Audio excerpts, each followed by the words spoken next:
dhibka halkan ka dhacay maanta indhaheennaan ku aragnaa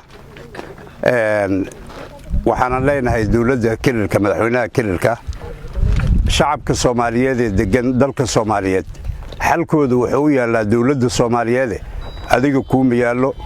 taa waajibaad ay leeyihiin mas'uuliyiinta Soomaaliyeed weey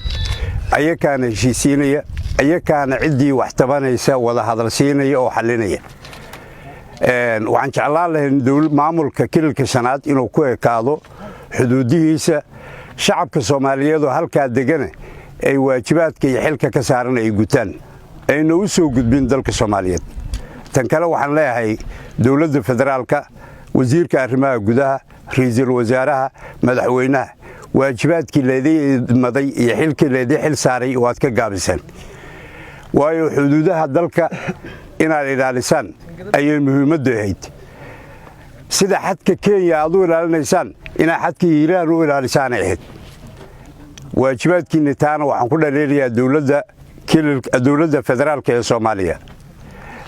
dadkan mas'uuliyiinta sheeganaya gobolka Hiiraan joogana kuwaas hadii waa lax dhukanay abaar moogay ninka yimid dhowr iyo 10 kiiloomitir oo calan Itoobiyaana ka taagan yahay يعني جوديه قبل كهيران كان نقضي يعني واحد كنت المعامل كرنا كاس مجرت واحد عن وشيء إننا كاس مجرت هبيراته لكن دولة الفدرال كوحن لنا هي واجبات كل ذي مذي حلك الدلك يتكسر الرأي واتكجابسين